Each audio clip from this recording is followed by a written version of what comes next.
Muy bien, pues buenos días a todos. Estamos ya grabando y como mencionábamos, es un gran privilegio poder ver lo que el Señor tiene para cada una de nuestras vidas a través de las Sagradas Escrituras, ¿verdad? Y qué precioso es ver el trato de Dios para con sus hijos. Ver cómo el Señor nos inunda de su amor, ver cómo el Señor nos inunda de su gracia, ver cómo el Señor nos inunda de su misericordia, ¿verdad? Lo vemos a través de toda nuestra vida. Incluso si echamos una mirada atrás, también vemos al Señor obrando con su gracia preventiva antes de conocer a Cristo, ¿verdad?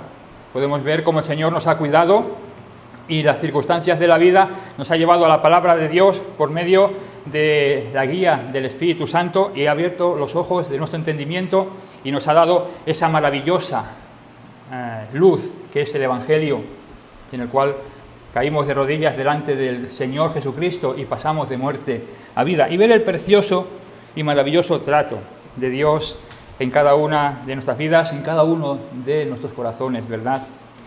Me gustaría empezar para este sermón con una lectura de los siguientes pasajes. Lo tengo apuntado aquí, si queréis no vayáis a buscarlo. Se encuentra en Primera de Juan, capítulo 1. Primera de Pedro, capítulo 1, versículo 7, eso es. Dice así: para que sometida a prueba vuestra fe, mucho más preciosa que el oro, el cual, aunque perecedero, se prueba con fuego, sea hallada alabanza, gloria, honra cuando sea manifestado Jesucristo.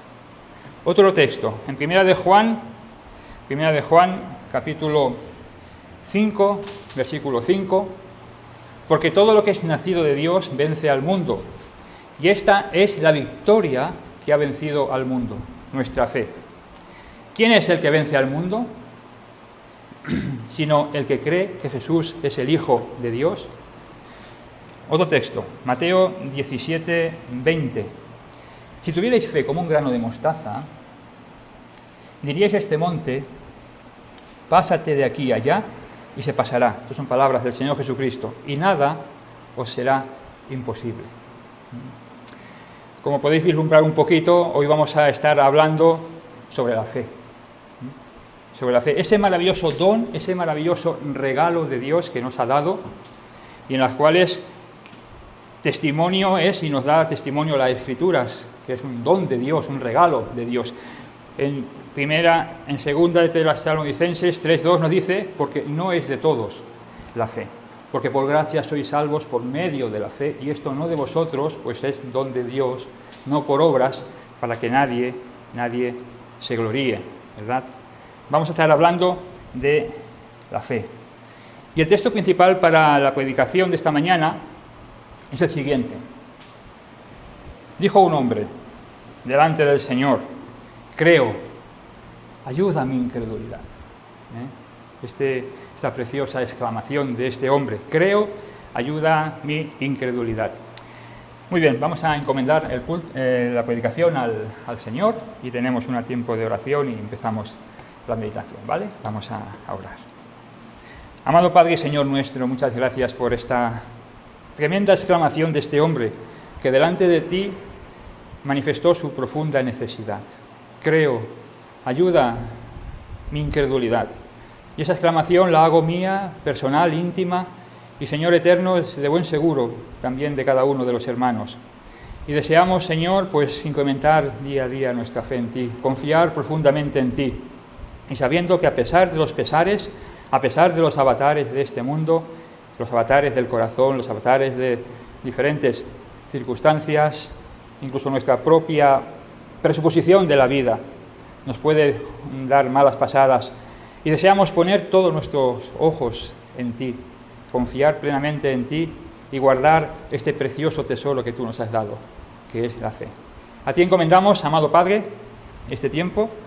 Ahora encomendamos, Señor, este tiempo en el cual pues nos venimos a ti delante de tu presencia y estando expuestos a tu santa palabra, y lo hacemos, amado Redentor, en el nombre precioso del Señor Jesús.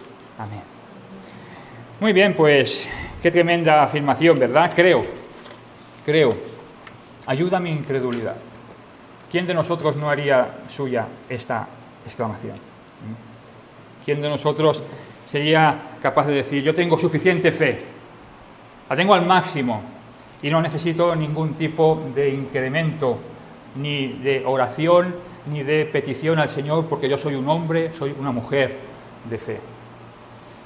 Bueno, yo no lo puedo decir. ¿Tú sí?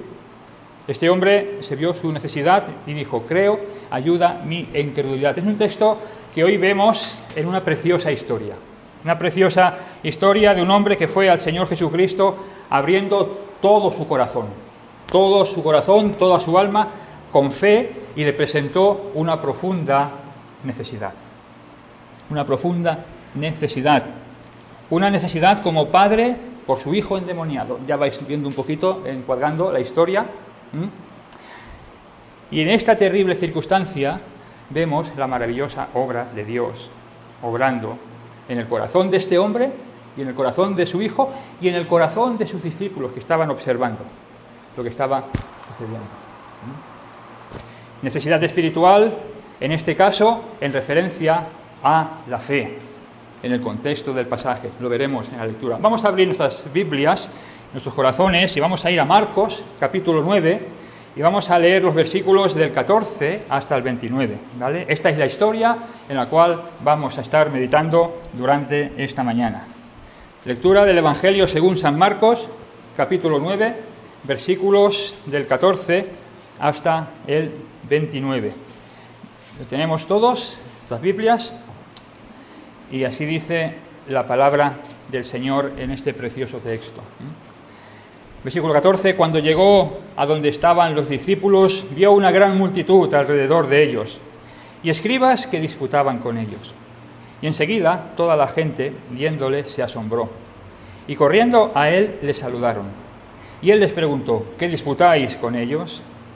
Y respondiendo uno de la multitud dijo, Maestro, traje a ti mi hijo, que tiene un espíritu mudo, al cual donde quiera que le toma, le sacude, y echa espumarajos, y cruje los dientes, y se va secando. Y dije a tus discípulos que lo echasen fuera, y no pudieron. Respondiendo él les dijo, oh generación incrédula, ¿hasta cuándo he de estar con vosotros? ¿Hasta cuándo os he de soportar? Traédmelo. Y se lo trajeron. Y cuando el espíritu vio a Jesús, sacudió con violencia al muchacho, quien cayendo en tierra se revolcaba echando espumarajos. Jesús preguntó al padre, ¿cuánto tiempo hace que le sucede esto? Y él dijo, desde niño, y muchas veces le echan en el fuego y en el agua para matarle, pero si puedes hacer algo, ten misericordia de nosotros y ayúdanos. Jesús le dijo, si puedes creer, al que cree, todo le es posible. Inmediatamente el padre del muchacho clamó y dijo, creo, ayuda a mi incredulidad. Cuando Jesús vio que la multitud se agolpaba, reprendió al espíritu inmundo diciendo, espíritu mudo y sordo, yo te mando, sal de él, y no entres más en él. Entonces el espíritu, clamando y sacudiéndole con violencia, salió y él quedó como muerto, de modo que muchos decían, está muerto. Pero Jesús, tomándole de la mano, le enderezó y se levantó. Cuando él entró en casa, sus discípulos preguntaron aparte, ¿por qué nosotros no pudimos echarle fuera? Y les dijo, este género con nada puede salir, sino con oración y ayuno. Menuda historia, ¿verdad? Bueno, todas las historias de las Escrituras realmente son estremecedoras, hacen hervir el corazón, ¿verdad? Y ver el trato de Dios con los hombres. Menuda historia y menuda petición que hace este hombre delante de Dios. Si puedes hacer algo, ten misericordia de nosotros y ayúdanos. Y luego se dio cuenta de su necesidad. Creo, Señor, por favor, ayuda mi incredulidad delante de su hijo endemoniado. Alrededor una multitud de personas que estaban discutiendo y haciendo, y los escribas ahí, y los discípulos intentando sacar el demonio, el mal espíritu del muchacho. Y el hombre delante de Dios, creo, Señor, creo. Pero ayúdame mi incredulidad. Ayuda mi incredulidad. Durante estas 2 semanas, como mencionaba, hemos estado viajando con mi esposa por diferentes sitios y he estado aprovechando para leer un poquito los evangelios. Y de esta lectura ha nacido esta predicación para esta mañana. Y de nuevo mi corazón ha quedado impresionado de nuevo y maravillado, hermanos, con el trato del Señor que tiene a lo largo de los evangelios con las personas. Cada uno en su justa medida, cada uno lo que necesitaba concretamente, tanto en su corazón, en su alma, como en su cuerpo. Ver el trato maravilloso, en este caso, de este padre atribulado con su hijo endemoniado. El tema que he cogido para desarrollar este pasaje es el siguiente: la fe, tesoro precioso en medio de las circunstancias. En medio de las circunstancias de tu vida, no olvides tu fe. Pero no tu fe en ti mismo, ni en las circunstancias, ni en tus habilidades, ni en el mundo, ni en diferentes cosas, sino no olvides tu fe en el Altísimo, en aquel que está sentado en el trono, y el cual es dueño absoluto de todas las cosas y de tu circunstancia, por pequeñita que sea. La fe, tesoro precioso en medio de las circunstancias. Y el título lo he denominado Confía en Dios. Hermano, confía en Dios. Javier, confía en Dios. Creo, ayuda a mi incredulidad. Confía en Dios. Ten fe en el Señor. No lo dudes. Él sustenta tu fe. Él sustenta tu fe. Y la línea de pensamiento para el sermón de esta mañana es la siguiente, y lo tengo apuntado. En el trato de Dios con nuestra alma, la fe, precioso regalo y precioso tesoro dado por Dios. Y en medio de este pensamiento, clamar en el corazón, como este hombre: creo, Señor, ayúdame, ayuda mi falta de fe. Bien, para situarnos un poquito y para entender un poquito mejor esta porción de las Escrituras, pues vamos a situarnos en contexto, ¿vale? El pasaje tiene un contexto, ¿vale? Y vemos la antesala de este acontecimiento, y me llamó algo la atención, en el cual pues me llamó la atención, ¿no?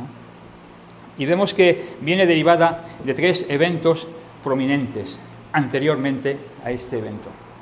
Vemos en el capítulo 8, versículo 27 al 30, la confesión de Pedro: tú eres el Cristo, el Hijo del Dios viviente. Vemos también que los versículos del capítulo 8, 31 al 38 y el 9:1, vemos cómo Jesús anuncia su pasión, muerte y resurrección. Y por último, antes de llegar a este texto, vemos la manifestación de su gloria en el monte de la transfiguración. Esto lo vemos en el capítulo 9, versículos 2 al 12. Y me llamó mucho la atención, y considero que es muy interesante considerar estos 3 acontecimientos en la antesala de este acontecimiento que sucedió con este hombre. Vemos que apuntan hacia arriba, hacia el cielo, hacia la persona de Cristo. Me llamó la atención esto, ¿no? O sea, en toda esta crisis que había con sus discípulos, con la multitud, con los fariseos, el hombre, el muchacho endemoniado, intentando sacar el demonio, me llamó la atención que el Señor venía de arriba. Venía, primeramente, de la confesión de Pedro: tú eres el Cristo, el Hijo del Dios viviente, anunciando su pasión, muerte y resurrección. Y después, en el monte de la transfiguración. Me llama la atención estos 3 acontecimientos y me ha parecido un detalle significativo. De la eternidad tengo apuntado ver cómo Dios desciende y se introduce en la vida de este hombre. Me ha llamado simplemente la atención esta maravillosa escena, por decirlo de alguna manera, de ver al Dios eterno. Él es el Cristo, el Dios, el Hijo del Dios viviente. De anunciar la pasión, muerte y resurrección, es necesario que el Hijo del Hombre padezca y sea entregado, y al tercer día resucite. Y luego ver en el monte de la transfiguración Moisés y Elías, Jesús transfigurado, y hablando los 3 de la partida de Jesús delante de Pedro, Jacobo y Juan, sus discípulos. Me ha parecido muy, muy interesante. 3 eventos que nos trasladan a la eternidad para luego descender al llano y tratar el corazón de este padre con este hijo. Un poco es lo que ha hecho el Señor con cada una de nuestras vidas. El Señor ha venido con su palabra, ha venido a nuestro corazón terrenal y nos ha llevado a los pies de la cruz. Algo precioso y maravilloso. Pues me llama la atención este contraste de lo eterno a tratar el corazón de este padre con su hijo. Bien, dejando el contexto teológico, nos situamos en el contexto geográfico, ¿vale? Y nos adentramos a la tierra de Israel y nos dirigimos a la ciudad de Betsaida, ¿vale? La ciudad de Betsaida está en el extremo más septentrional de la tierra de Israel, o sea, a saber, al norte, ¿vale? Al norte de Galilea. Y el Señor Jesucristo de Betsaida coge y va a la región, a las aldeas de Cesarea de Filipo. Esto lo vemos en el capítulo 8, versículo 27. Aldeas de Cesarea de Filipo. Todos ellos están ubicados al norte de la tierra de Israel, ¿vale? Al norte del mar de Galilea. Cesarea de Filipo, cuando estaba mencionando esta ciudad, me acordaba del hermano Miguel cuando nos trajo el estudio sobre los Herodes de la Biblia. Y he apuntado un poquito, Cesarea de Filipo, en época helenista, la ciudad vivió momentos de prestigio. Aquí Herodes construyó un templo en honor al emperador César Augusto. Y antes de morir dividió su reino entre sus 3 hijos. ¿Vale? Benaías, que significa pan, es anterior nombre de la ciudad, fue destinada a Filipo, ¿vale? Quien hizo capital de su reino, dándole el nombre en honor a César, Cesarea, ¿de quién? De Filipo. Entonces ahí es un poquito el nombre histórico de esta ciudad. Bien, región de Galilea, vemos que en las Escrituras el Señor Jesucristo, a lo largo de su ministerio, tuvo tres regiones en las cuales llevó a cabo su labor: Judea, Samaria y Galilea, ¿vale? En este pasaje el contexto geográfico lo tenemos arriba, al norte, en la ciudad de Galilea, o sea, en la región de Galilea, Galilea de los gentiles, como menciona las Escrituras. Para ubicarnos un poquito más en datos geográficos, vemos que, de forma más concreta, si miramos un mapa bíblico, trazamos una línea hacia el mar Mediterráneo y tenemos las ciudades de Tiro y de Sidón, ¿vale? De ahí vino también la mujer sirofenicia, también mencionada, que tenía una hija endemoniada. ¿Os acordáis que el Señor trató con esta mujer? ¿Vale? Un poquito situarnos en el contexto geográfico. En estos lugares remotos y lejanos de la tierra de Israel, el Señor llegó de la eternidad al corazón de este hombre. Al corazón de este hombre. Y realmente, cuando estaba meditando un poco en esto, en este análisis del contexto, ¿no nos suena esto a cada uno de nuestros corazones? ¿No nos suena esto que el Señor hizo lo mismo con cada una de nuestras vidas? Que vino de la eternidad y vino a cada uno de nuestros corazones, los cuales estaban sin Dios y sin esperanza, ¿verdad?, en el mundo, y ajenos a la ciudadanía de Dios. Bien, hemos encuadrado el pasaje, ¿vale?, en el contexto teológico, hemos visto un poquito el contexto geográfico, y ahora, ya para acabar esta porción del mensaje, mencionamos el contexto más inmediato, ¿vale? Después iremos a considerar el texto y lo iremos viendo a la vez que lo vamos leyendo, ¿vale? Bien, después del ministerio de Cesarea de Filipo, concretamente menciona la Escritura, 6 días después, el Señor coge a Pedro, Jacobo y Juan, sus discípulos, y ¿qué hace? Los lleva a un monte alto, ¿vale? Allí se transfigura y empieza a tener esa experiencia maravillosa en la cual Pedro menciona: hagamos 3 enramadas, que nos quedemos aquí, que no queremos bajar al llano, que ya queremos estar siempre aquí con el Señor, ¿vale? Vemos a Elías, vemos a Moisés hablando con el Señor, la gloria de Dios los envuelve, hablando de lo que el Señor iba a hacer referente a su partida. En ese momento se abren los cielos y una voz desciende, y es la voz del Padre que dice: este es mi Hijo amado, a él oíd.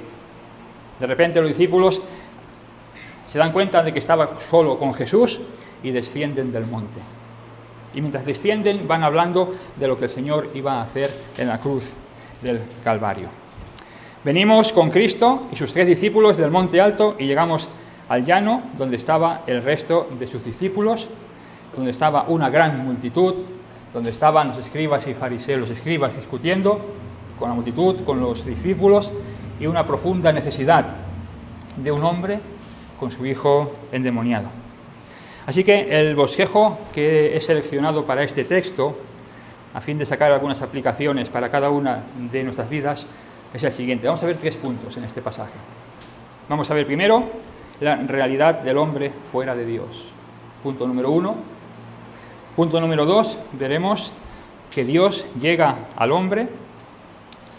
Punto número 3, veremos el corazón amoroso de Dios con el corazón roto de un hombre.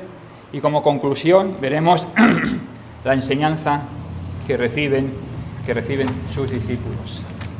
Discípulos que estaban allí, que luego aparte el Señor les manifestó estas últimas palabras en los versículos 28 y 29. Vamos a empezar con el punto número 1 y vamos a ver la realidad del hombre fuera de Dios. Y leemos en el versículo 14 diciendo: cuando llegó a donde estaban los discípulos, vio una gran multitud alrededor de ellos y escribas que disputaban con ellos. De hecho, qué escena tan real, ¿verdad?, del mundo y de la vida sin Dios. Vemos que es una escena en la cual pues es tan real que es manifestada la naturaleza misma y la esencia del corazón del hombre. Vemos una gran multitud, vemos que en medio de ella estaban sus discípulos, como hemos mencionado. Vemos que en medio de toda esa algarabía había una circunstancia adversa. Vemos que asediándole, incluso en este caso también tomando parte los poderes religiosos, los escribas, el mundo tratando de moldear, solucionar, coger, poner a su molde esta circunstancia. En medio de ello, un hombre con una profunda necesidad, con su hijo endemoniado. Y ver la naturaleza del corazón del hombre. Testimonio somos a través de las Escrituras, que nos menciona el texto. Generación incrédula, generación perversa, les dijo el Señor Jesucristo, que ya veremos. Y realmente no nos hace pensar esto en la realidad de nuestro propio corazón, antes que Dios incurriera en cada una de nuestras vidas para salvarnos. Aquí tengo unas preguntas que quiero leer literalmente.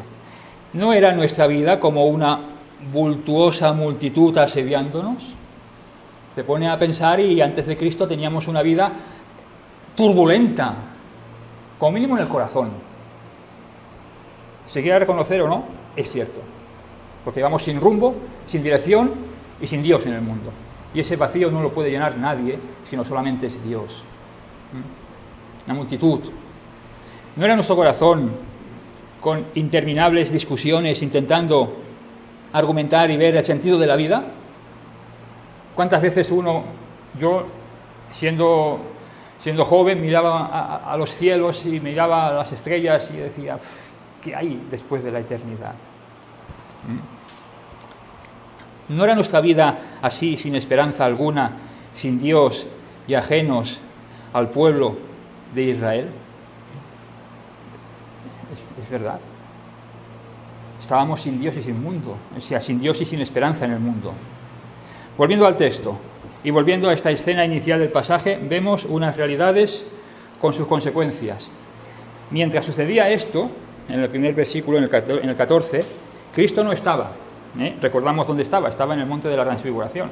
Estaba descendiendo con sus discípulos. ¿Vale? Mientras sucedía esto, vemos a sus discípulos rodeados y asediados. Quizás un poco intentando solucionar el problema sin tener en cuenta a Cristo, sin tener en cuenta a Dios. Mientras sucedía esto, vemos los fariseos sacudiendo y discutiendo y poniendo trabas. Vete a saber lo que dirían esas discusiones delante de esta circunstancia. Mientras sucedía esto, vemos la hecatombe del hombre fuera de Dios. La multitud, los fariseos, los discípulos intentando sanar a este endemoniado. Y en medio, un hombre con una profunda necesidad. Pero en estos momentos críticos Y aquí llegamos al punto número 2. Dios llega al hombre. Dios llega al hombre. ¿Os imagináis que Dios no hubiera nunca venido al hombre? No tenía ninguna necesidad el Señor de descender del monte de la transfiguración. Estaba allí en la presencia del Padre con Moisés y Elías hablando de su obra de redención, pero era necesario que descendiera. Dios llega al hombre, y bendito momento cuando esto sucede en nuestras vidas. Cuando llegó a donde estaban los discípulos, nos dice el texto. Dios llega y se introduce en medio de la circunstancia. En medio de la circunstancia, en estos momentos críticos, Dios desciende e irrumpe en medio del dolor de este hombre. En estos momentos críticos, Dios se pone en medio y es el epicentro de la circunstancia y de los corazones. El llamado de Dios al hombre, ¿os acordáis? Mateo 11, venid a mí los que estáis trabajados y cargados y yo os haré descansar. El Señor vino para dar vida y vida en abundancia. Dios llega al hombre, lo vemos en el texto, como hemos leído. Cuando llegó, ¿a dónde estaban? Venía de lo eterno, que Señor, tú eres el Cristo, el Hijo del Dios viviente, le dijo Pedro. Venía de hablar de toda su pasión, muerte y resurrección, y venía del monte de la transfiguración, en medio de toda su gloria, delante de sus discípulos, Pedro, Jacobo y Juan. Cuando llegó, ¿a dónde estaban? ¿Y cuánto significado tiene estas palabras, verdad, para cada uno de nosotros? Considerar de que Dios ha venido a cada una de nuestras vidas es algo tremendo que no podemos entender. Cómo el Señor ha tenido memoria de mí y ha venido del monte de la transfiguración y ha venido al llano a buscar a este miserable pecador como tú y como yo. No podemos, es inefable poder explicar esto. No hay palabras en el mundo para poder entender esta realidad. ¿Cuánto significado tienen estas palabras en cada una de nuestras vidas? Para cada uno de los creyentes nacido de nuevo. Y mientras estaba pensando un poquito en esta realidad, ¿qué pasaje nos puede venir? Muchos, evidentemente, ¿no? Pero a mí me vino Filipenses capítulo 2, ¿verdad? Es que esa imagen que describe el apóstol Pablo a los cristianos en Filipo, que siendo igual a Dios, no escatimó en ser igual a Dios como cosa que aferrarse, sino que se despojó a sí mismo y vino a tomar siervo, y siervo se hizo hombre, y en esa condición de hombre fue a la muerte, y muerte de cruz. Así vino Dios a nosotros cuando llegó a donde estaban. Y cuando llegó a donde estaba mi corazón y tu corazón, vino el Señor haciendo esto. Se despojó de su gloria para ser clavado en la cruz, para luego venir y proveer tu perdón, tu salvación, tu redención, tu justificación, y venir a formar parte, dar esa adopción de hijo en cada una de nuestras vidas. Pero cuando vino el cumplimiento del tiempo, Dios envió a su Hijo, nacido de mujer y nacido bajo la ley. Lo menciona en Gálatas 4:4. Y realmente eso es lo que ha hecho el Señor en cada una de nuestras vidas. Volviendo al pasaje, al texto, cuando llegó a donde estaban, notemos, ¿de dónde venía Cristo? Del monte de la transfiguración. ¿A dónde iba? A tratar el corazón de un hombre roto de dolor y dar enseñanza a sus discípulos. ¿De dónde venía Cristo? De la presencia del Padre. ¿A dónde? Para consumar la obra de tu redención y venir a nuestro corazón. Y algo a considerar, y realmente me ha sido de gran bendición, a pesar de cómo es el corazón del hombre. A pesar de cómo es tu corazón, a pesar de cómo es mi corazón, ver cómo Dios ha incurrido en la vida del hombre, cómo se ha metido en la vida del hombre, siendo mentiroso, pecador, avaricioso, asesino, en fin, puedes dar todos los calificativos como consecuencia del pecado. Ver cómo Dios ha incurrido en la vida de los hombres, cuando llegó a donde estaban. Me ha sido de bendición meditar y ver a Dios hecho carne en los evangelios, acercándose a diferentes hombres y mujeres, acercándose a jóvenes y niños, ancianos, ancianas, necesitados, a enfermos, debilitados, y a un padre que clamaba misericordia por su hijo. Y en el tiempo, a nuestro corazón también. En los evangelios es maravilloso ver cómo Dios se acerca al hombre en la más profunda necesidad de su corazón. De hecho, lo vemos en los evangelios, ¿verdad? Abrimos las Escrituras y vemos los sublimes eventos del nacimiento de Cristo en aquella aldea de Belén, de Judá, Belén de Judea, ¿verdad? Vemos cómo después, a los 12 años, cogemos y acercándonos al templo, vemos a Cristo hablando a los doctores de la ley. Vemos también, como ya adulto, esa conversación en la cual delante de Juan el Bautista le decía: es necesario cumplir toda justicia. Y se bautizó. Vemos la sublime afirmación de Juan: he aquí el Cordero de Dios que quita el pecado del mundo. He aquí Emmanuel, Dios con nosotros. Dios con nosotros. Unos días más adelante, quizá en una fresca mañana, no sé, vemos al Dios eterno, creador de los cielos y de la tierra, al soberano de las naciones, paseando tranquilamente por las orillas del mar de Galilea. Y hay unos pescadores, y acercándose: venid en pos de mí, yo os haré pescadores de hombres. El Dios mismo incurriendo en la vida de los seres humanos. En el monte de la en el sermón del monte, ver las palabras maravillosas: bienaventurados los pobres de espíritus, porque de ellos es el reino de los cielos. Bienaventurados los pacificadores, porque ellos verán a Dios. Bienaventurados, bienaventurados, y ver toda la predicación en los capítulos 5, 6 y 7 de Mateo, de este precioso sermón dado por Dios, dado por el Señor Jesús, a sus discípulos y a todos aquellos que estaban escuchándole. Maravilloso trato del Señor en el corazón del hombre. Cuando llegó a donde estaban, nos dice el texto, cuando llegó a donde estaban. ¿Os acordáis, hermanos? Luego en Capernaum, día de reposo, el Señor Jesucristo entra en la sinagoga y vemos cómo da palabras y todos quedaban maravillados de su doctrina, aunque luego querían matarle por haber manifestado su propia divinidad. ¿Lo acordáis, verdad? Bueno, ¿y qué decir de la vida de oración del Señor? Con razón, después decía los discípulos: Señor, ayúdanos, enséñanos a orar.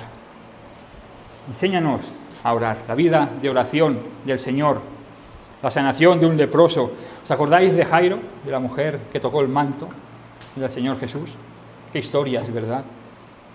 El hijo pródigo, esa preciosa y maravillosa historia de dolor y llanto, pero también de reconciliación y de alegría. El trato de Dios con los hombres. Cuando llegó a donde estaban los discípulos.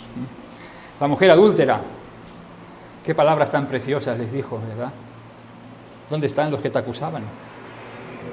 No sé, Señor, se han ido. ¿Ninguno te ha acusado? No, Señor. Ni yo te acuso.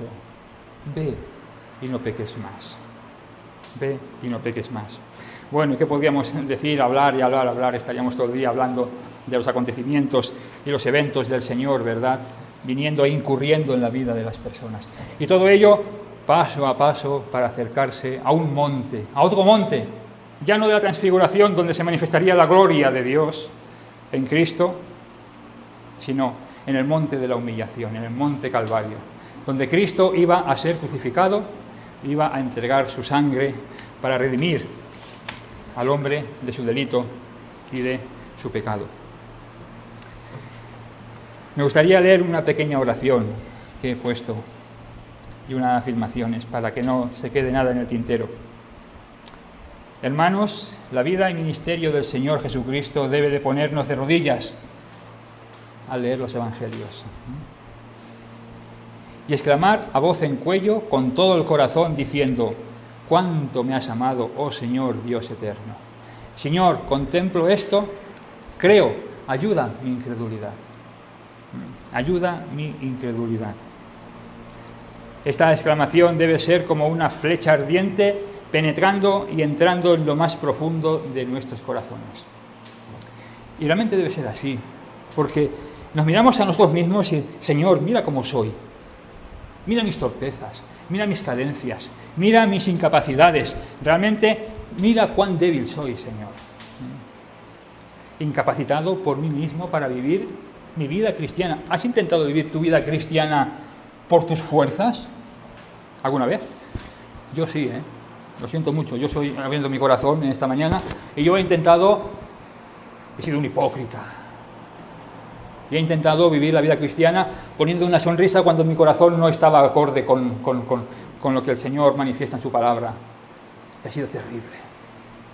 Terrible, pero mira cómo soy, Señor. Ayuda a mi incredulidad. Mira, Señor, mis pecados y perdóname. ¿Y cómo lo hace el Señor? Pues claro que te perdono. Señor, gracias por venir a mi pobre vida. Ayuda a mi incredulidad. Volviendo al texto, ¿vale? Que estamos considerando. Cuando llegó a donde estaban, bien, hemos visto que Dios se acerca al hombre. Hemos visto primeramente el punto número 1, la condición del hombre. Punto número 2, Dios llega al hombre. Y ahora, punto número 3, el corazón amoroso de Dios ante el corazón roto de un padre por su hijo. Y vamos a leer los versículos 14, 15 y 16. Cuando llegó a donde estaban los discípulos, vio una gran multitud alrededor de ellos y escribas que disputaban con ellos, y enseguida toda la gente, viéndole, se asombró, y corriendo a él, le saludaron y les preguntó: ¿qué disputáis con ellos? El corazón amoroso de Dios con el corazón roto, de un hombre. Y es interesante ver cómo se introduce el Señor Jesucristo en medio de la circunstancia, ¿verdad? Muy interesante, ¿verdad? De repente el Señor Jesucristo llega y se convierte en el centro de atención. Lo vemos aquí en el pasaje número 15. Enseguida toda la gente, viéndole, se asombró y corriendo a él, le saludaron. Esto me estaba haciendo pensar que realmente el Evangelio no deja indiferente a nadie. Puede ser repudiado, puede ser no creído, puede ser lo que sea, pero al final, si no en el tiempo, si bien en la eternidad, el Evangelio no queda indiferente para nadie. ¿Qué nos dice en Filipenses 2, 9, 11?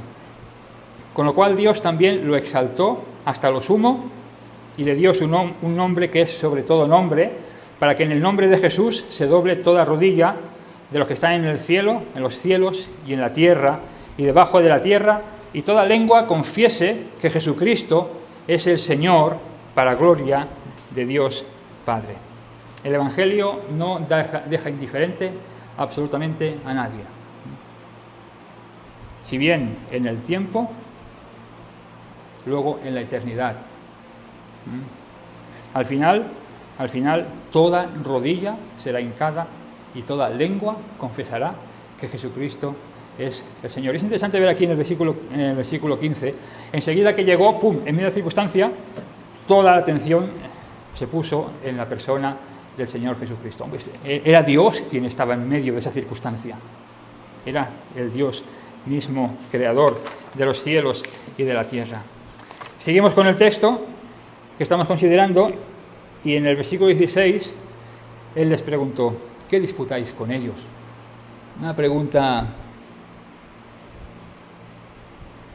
muy interesante en medio de la circunstancia, ¿verdad? Es como si pudiéramos ver el significado general en medio de su contexto, que está hablando de la fe en toda la historia, ¿vale? Es como si pudiera preguntar: ¿qué estáis haciendo? O sea, ¿qué estáis disputando con el mundo? ¿Qué estáis disputando? ¿Qué estáis intentando hacer? ¿Por qué estáis perdiendo el tiempo en prácticas sin ningún sentido? Ver a los escribas y fariseos discutiendo y hablando, en referencia a la situación de este muchacho endemoniado. ¿Qué estáis intentando hacer por vosotros mismos? ¿Qué disputáis con ellos? Vemos en su contexto que Jesús estaba apuntando a la fe. Y la respuesta la vemos en el versículo 19. Palabras mismas del Señor Jesucristo. Palabras duras al corazón. Palabras que escuecen, palabras que manifiestan la realidad del hombre, la generación incrédula y perversa que nos menciona. 19. Y respondiendo, él les dijo: oh generación incrédula, ¿hasta cuándo he de estar con vosotros? ¿Hasta cuándo os he de soportar? Traédmelo. La respuesta del asunto la da el mismo Señor Jesucristo en este texto. Y en medio de todas estas pláticas vemos a un hombre roto por la situación de su hijo endemoniado. Y ahora veremos el amor de Dios en acción, por un corazón quebrantado, por un corazón contrito y por un corazón humillado. ¿Qué nos dice el salmista en el Salmo 51? ¿Verdad? Casi lo podemos decir de memoria. Lo leo: los sacrificios de Dios son el espíritu quebrantado, al corazón contrito y humillado no despreciarás tú, oh Dios. En medio de esta circunstancia estaba este hombre, y en medio de esta circunstancia estaba Dios observando a este hombre. En su omnisciencia conocía el corazón de todas las personas y estaba ahí también observando el corazón de este hombre, contrito y humillado. Y no lo despreció, porque luego lo vemos en el texto, cómo lo manifiesta, cómo trata a este hombre, con qué amor y delicadeza sana a su hijo endemoniado. El corazón contrito y humillado no despreciarás tú, oh Dios. Aquí en el versículo 17 nos manifiesta lo siguiente, y entra en escena este hombre. Hasta ahora estaba un poquito como oculto, no para Dios, sino para los hombres, ¿vale? Es como si ahora entrara en escena este hombre y, saliendo de la multitud, dijo. Es interesante ver en el Evangelio según San Mateo cómo lo explica aquí el evangelista. La misma historia, Mateo 17:14 nos dice: cuando llegaron al gentío, son Jesús y sus discípulos, ¿vale? Mateo 17:14. Vino a él un hombre que se arrodilló delante de él, diciendo. En Marcos hemos leído: y respondió uno de la multitud y dijo. Bueno, algo muy natural, muy llano, muy superficial, de alguna manera, ¿no? Pero es que en Mateo especifica más el corazón de este hombre, quebrantado, humillado y contrito. Nos menciona: cuando llegaron al gentío, vino a él un hombre que se arrodilló delante de él, diciendo. Qué bonito, ¿verdad? Bendito el día cuando tenemos corazones como este, en el cual llegamos delante de Dios, nos arrodillamos y le abrimos el corazón. Bendito el día. Leo literalmente: en medio de la multitud, de la algarabía, del tumulto de los gritos y discusiones, había un corazón quebrantado, contrito y humillado, que buscaba a Dios. Vino, se arrodilló y habló. Un corazón que vino a Cristo. ¿A dónde voy a ir? ¿Qué dijo Pedro a Jesús? ¿Verdad? Todos sabemos. ¿A dónde iremos, Señor, si tú tienes palabras de vida eterna? Este hombre vino, ¿a dónde? Al lugar adecuado, al lugar correcto, al único lugar en el cual podía encontrar sanidad su hijo y paz su corazón. ¿A dónde voy a ir? A Cristo. Vemos la manera que vino. Vino y ¡pum!, se arrodilló delante de él. ¿Os imagináis? En medio de una multitud, en medio de la algarabía, de las discusiones, de todo lo que estaba sucediendo, tumulto de gente, un desorden, un caos. Sale un hombre y ¡pum!, se arrodilla delante de Cristo. La gente, ¿qué está pasando? Incluso sus discípulos, ¿qué está pasando? Se arrodilló delante de Cristo y a continuación le abrió su corazón. ¿A quién voy a abrir mi corazón? Leo literalmente: en medio de la multitud, de la algarabía, del tumulto, de los gritos y discusiones, un hombre delante de Dios, hincando sus rodillas. Qué precioso. Y ahora vamos a ver muy rápidamente esa conversación que tuvo Dios con el hombre. Así que acerquémonos al corazón de este hombre y atentamente escuchemos lo que dice, ¿vale? Porque es algo precioso. Estás en medio de todo la hecatombe que había alrededor. Es como si hubiera habido una burbuja, un paréntesis, y están en esa preciosa conversación tratando el corazón de este hombre con el corazón amoroso de Dios para traer esa maravillosa sanidad en su hijo endemoniado. Leemos el versículo 17 y 18, ¿vale? Y respondiendo uno a la multitud, dijo: Maestro, traje a ti mi hijo, que tiene un espíritu mudo, el cual, donde quiera que le toma, le sacude y echa espumarajos y cruje los dientes y se va secando. Y dije a tus discípulos que lo echasen fuera y no pudieron. El Señor Jesucristo vemos que manda que trajesen a ese endemoniado, al Hijo del Padre que estaba quebrantado y le pedía misericordias. Vemos que es revelado el estado de su hijo endemoniado. En el versículo 20 lo dice: y se lo trajeron, y cuando el espíritu vio a Jesús, sacudió con violencia al muchacho, quien cayendo en tierra se revolcaba echando espumarajos. Versículo 20. Vemos cómo después, en medio de la circunstancia y la conversación de Jesús con el Padre, Jesús se acerca al Padre y se interesa por su hijo. Versículo 21. Jesús preguntó al Padre: ¿cuánto tiempo hace que le sucede esto? Vemos cómo Dios se interesa por este hijo. Y el Padre, delante de Dios, en medio de toda esa algarabía que había alrededor, abre su corazón. 21 y 22.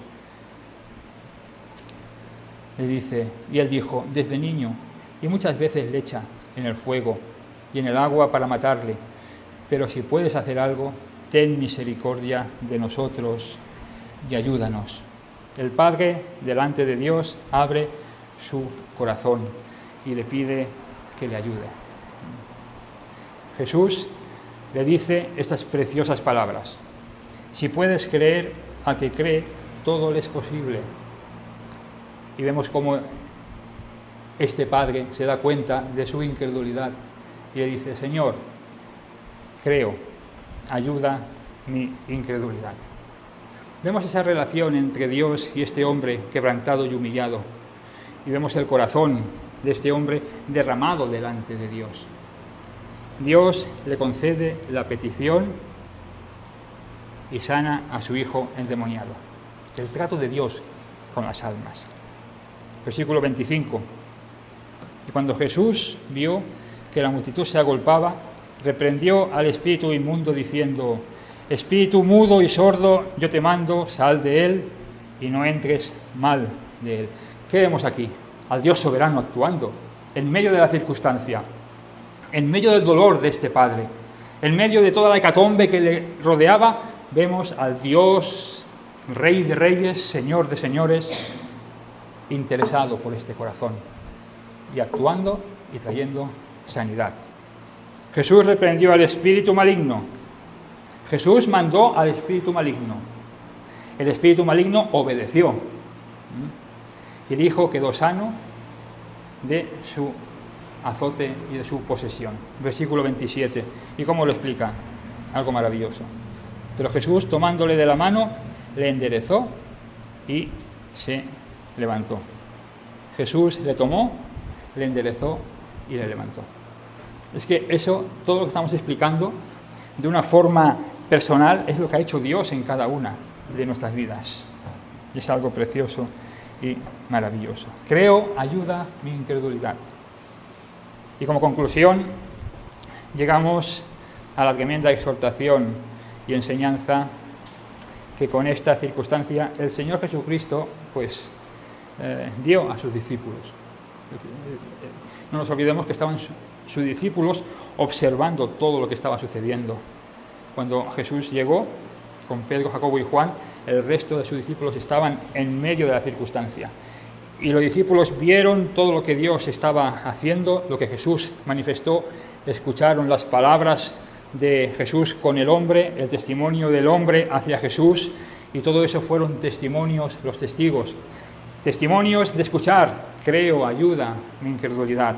Testimonio del Señor Jesucristo, que les dijo: por vuestra incredulidad no habéis podido hacer esto. ¿Hasta cuándo os he de soportar? Traedme al Hijo, ¿no? y ver toda la enseñanza en la cual el Señor les manifiesta en los dos últimos versículos de este pasaje que estamos considerando, 28 y 29. La circunstancia ya pasó, están en otro lugar. Dice, cuando él entró en casa, sus discípulos le preguntaron aparte, ¿por qué nosotros no pudimos echarle fuera? ¿Por qué no pudimos echar fuera al espíritu mudo, inmundo, a este muchacho y haber atendido la petición de este padre, quebrantado y humillado? El Señor les dijo, este género, ¿qué género? En el contexto que estamos viendo, la fe, está hablando de la fe en todo este contexto. Este género con nada puede salir, sino solamente con oración y ayuno. Leo literalmente un apunte, una notita que he puesto. Con oración y ayuno, eso significa para mi vida todo mi ser entregado a Dios. Y en esta entrega, Dios bendecirá y fortalecerá mi fe. En ese proceso, reconozcamos, hermanos, ¿verdad?, nuestra incapacidad para que nosotros mismos clamemos, o sea, que vivamos por la fe con triunfo, pero si no lo hacemos depositando todo nuestro corazón en la persona de Cristo, pidiéndole de su ayuda, fracasaremos. Este hombre se dio cuenta, en medio de esta circunstancia, creo, Señor, ayuda a mi incredulidad, pero que nos demos cuenta que en la circunstancia de nuestra vida, a lo largo de nuestro peregrinaje, esto es una oración que debemos llevar. Señor, ayúdanos, guarda nuestra fe, guarda mi corazón porque de él mana la vida, guarda todos mis sentimientos, todos mis compartimentos de mi vida, que estén basados en las Escrituras. En mi corazón he guardado tus dichos para no pecar contra ti, Salmo 119, 11, y desear andar en los caminos del Señor, pero siempre reconociendo que somos incapaces por nosotros mismos. Este hombre se dio cuenta, Señor, creo, ayuda mi incredulidad. Recordamos el corazón roto de un padre viniendo al encuentro con Cristo. Y Cristo, viendo el corazón roto de ese padre, obró ese milagro de sanación. Lo mismo ha hecho con cada una de nuestras vidas. Y en medio de todo esto, tengamos bien presente que por nosotros mismos somos incapaces. Así que oremos al Señor. Señor, creo, pero ayuda mi poca fe. De hecho, el Señor manifestó, si fuera como un granito de mostaza, como mencionábamos al principio en ese texto, diríais a ese monte que se saque y se lleve a lo profundo del mar. Un granito de mostaza, si tuviéramos esa fe. Pues ahí por hipérbole un poco, ¿no?, de lo que está hablando el Señor, ¿no? Pero que este proceso reconozcamos nuestra incapacidad por cada uno de nosotros mismos en el corazón y tengamos bien presente que es el Señor quien nos ayuda, y si eso no lo hacemos, estaremos destinados a dar tumbos de aquí para allá. Que el Señor bendiga su palabra y tengamos en mente esta maravillosa escena, ese maravilloso encuentro personal de este hombre, como tantos hay a lo largo de las Escrituras, y que lo apliquemos a cada una de nuestras vidas, reconociendo que el Señor es nuestro ayudador, nuestra fortaleza, y Él es el que guarda nuestras vidas. ¿Quién nos separará del amor de Cristo? El Señor es el que nos guarda. El Señor bendiga.